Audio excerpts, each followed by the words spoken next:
President Trump on a Twitter tirade complaining about really our self-inflicted wounds and leaving out a lot of facts along the way. So we're going to put facts first in the next couple of hours. President Trump, let's start with your all-out war on Amazon, against Amazon, and your false accusations that the corporate giant is taking advantage of the U.S. Postal Service and not paying its fair share of taxes. Here's the fact on that. Amazon pays the same lower rate that the post office charges other bulk shippers. That's good for the Postal Service's bottom line. Another fact, Amazon collects sales tax in every state that charges it. What's really at issue here, Mr. President, and the viewer, what you should know, are the president's hard feelings for Amazon CEO Jeff Bezos, who also owns the Washington Post, a paper that has aggressively been covering his administration, and he doesn't like that. And did you watch the market today? Tech stocks fell, and fears of a trade war are weighing heavily on your friends, Mr. President, on Wall Street. You have repeatedly taken credit for the boom in the market since your election in 2016. Now, sir, you must take responsibility for the markets tanking today.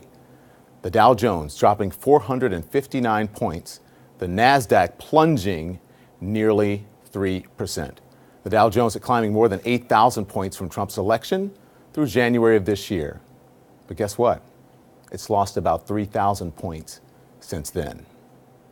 Then there's the issue of DACA now, the Deferred Action for Childhood Arrivals program put into place by President Obama and which you are trying to end now.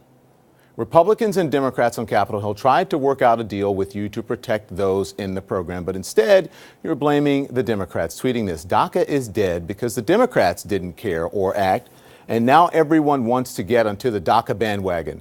No longer works. Must build wall and secure our borders with proper border legislation. But here's a reminder, Mr. President, you ended DACA, as my CNN colleague Jim Acosta pointed out to you today at the White House. Mr. President, what about the DACA kids? Should they worry about what's going to happen to them, sir? The Democrats have really let them down. They've really let them down. They had this great opportunity. The Democrats have really let them down. It's a shame. And now people are taking advantage of DACA, and that's a shame. It should have never happened. Didn't you kill DACA, sir? Didn't you kill DACA? So whose is this? President Trump, you could answer these kinds of questions if you held a real news conference, but that hasn't happened since February 16, 2017. That's 410 days ago. And speaking of news, there is this story about Sinclair Broadcasting. That's a conservative-leaning media company, the largest owner of television stations in the country, ordering its local news anchors and journalists to read a script that parrots your ill-conceived narrative about news, fake news, and legitimate news organizations. The sharing of biased and false news has become all too common on social media. More alarming, some media outlets publish they are true without checking facts first. Unfortunately, some members of the media use their platforms to push their own personal bias and agenda to control exactly what people think, and this is extremely dangerous to our democracy. Really? It is not the role of news anchors and journalists to report stories about you and your administration with a glowing bin. It is our job to speak truth to power.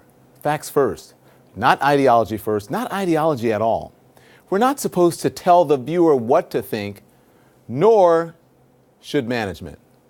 But before we delve into this story even deeper just a little bit later on this evening, I want you, the viewer, to know a few things about Sinclair's connection to the Trump world, okay? So keep in mind, the TV stations, that's the broadcast element of this operation. Circa TV is their digital arm.